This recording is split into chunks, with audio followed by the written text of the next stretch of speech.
Vamos a hablar ahora, déjenme ver un segundito, con Reinaldo Villalba. Reinaldo Villalba, él es abogado defensor de derechos humanos, integrante del colectivo de abogados José Alvear Restrepo en Colombia. Y vamos a hablar de qué significado tiene y cuál es el contexto de la detención domiciliaria preventiva del expresidente de Colombia, Álvaro Uribe. Ya está con nosotros Reinaldo Villalba, a quien saludo. Buenas tardes, Reinaldo. Muy buenas tardes para usted y para toda su amplia audiencia. Muchas gracias por la invitación. Al contrario, Reinaldo, gracias por tomar esta llamada. Pues la verdad es que en México hay lazos, vínculos del entonces expresidente de Colombia, Álvaro Uribe, con quien acá ocupaba la casa presidencial, Felipe Calderón Hinojosa. Pero nos interesa platicar con usted, Reinaldo Villalba, cuál es el contexto y la trascendencia de esta detención del expresidente Álvaro Uribe. Bueno, en primer lugar decir que para nosotros que conocemos el expediente y sabemos que el expediente tiene una enorme cantidad de pruebas, todas muy sólidas, que son el sustento de la decisión que acaba de tomar la Sala Especial de la Corte Suprema de Justicia de emitir orden de detención domiciliaria para el expresidente Álvaro Uribe Vélez. Entonces, desde el punto estrictamente jurídico, pues no hay ninguna sorpresa, sino que por el contrario, la decisión corresponde perfectamente al contenido procesal y al mundo jurídico. Ya pues en lo que tiene que ver más desde una mirada política, pues para gran parte de la sociedad esto es una sorpresa, porque pues en muchas oportunidades se habían iniciado otro tipo de procesos contra el expresidente sin ningún resultado por parte de la justicia colombiana. Uh-huh. Por ejemplo, la persecución que se desarrolló a través de la agencia de inteligencia dependiente de Presidencia de la República de ese entonces, 2002-2008, el Departamento Administrativo de Seguridad DAS, donde hubo una persecución intensa contra opositores políticos, contra los críticos, contra periodistas, contra personas defensoras de derechos humanos e incluso contra altos funcionarios como magistrados de la Corte Suprema de Justicia que estaban investigando lo que llamamos en Colombia la parapolítica. Esto es el compromiso de los políticos con el paramilitarismo. La Corte precisamente se había ocupado de investigar a Mario Uribe, primo hermano del presidente, lo que motivó la persecución de parte de la Presidencia de la República contra la Corte Suprema de Justicia en Colombia. Entonces, pues en Colombia hay una entidad que maneja el fuero de los presidentes que se llama Comisión de Acusaciones, que está conformada por algunos congresistas, uh-huh, miembros del Congreso. Entonces, ese escenario, pues no es un escenario de justicia, de hecho, uh-huh, es un escenario de total impunidad, nunca funciona, es de las cosas que hay que eliminar en Colombia.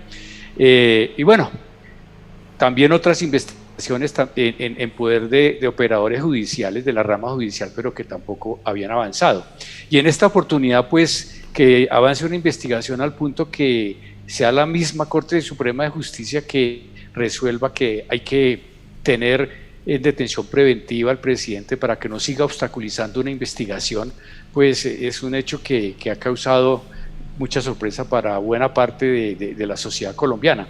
Pero al mismo tiempo tiene otros alcances, y es que también se ha transformado en una esperanza para las víctimas de tantas violaciones de derechos humanos que ocurrieron tanto cuando era gobernador como cuando fue presidente por muchos de sus funcionarios. Uh-huh. Entonces también es la esperanza de que muchos procesos que están estancados hoy día, digamos, se reactiven frente a esta decisión que acaba de tomar la Corte Suprema de Justicia.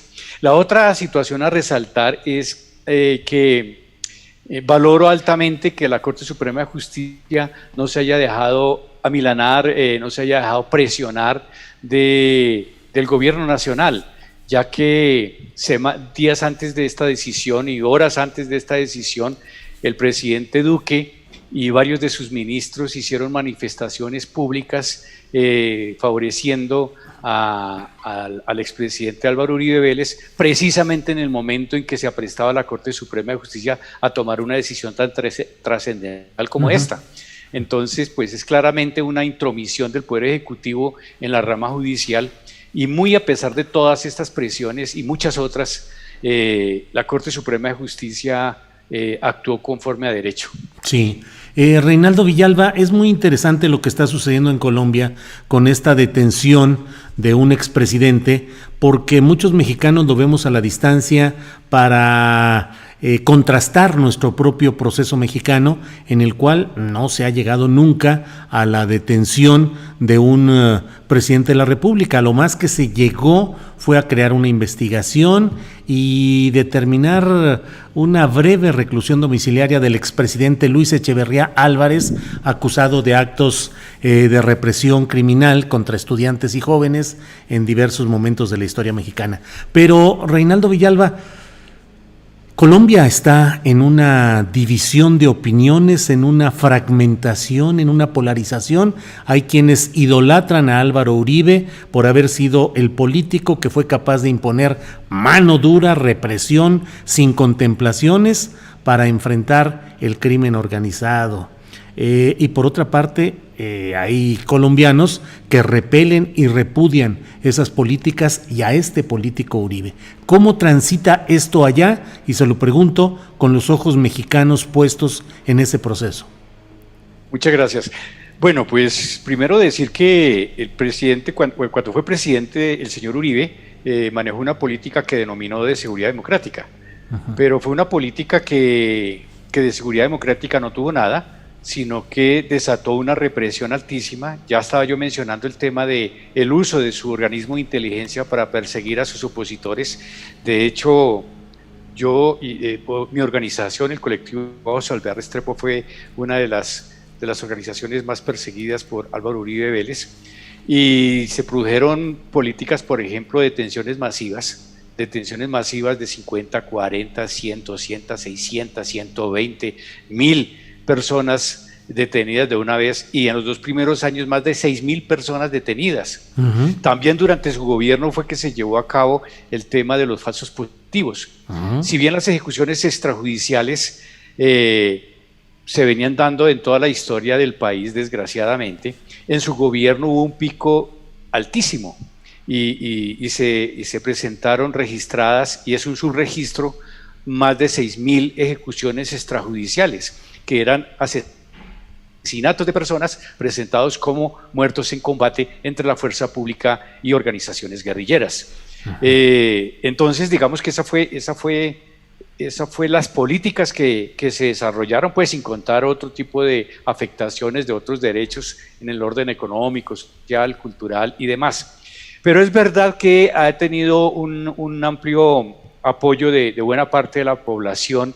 De hecho, en el proceso de paz que se firmó entre el gobierno colombiano y las FARC, pues él lideró toda una campaña para oponerse a los acuerdos, y luego de firmados los acuerdos para digamos, negar estos acuerdos, y hubo un plebiscito nacional para apoyar los acuerdos, y el uribismo se puso al frente del no a los acuerdos y ganó esa votación.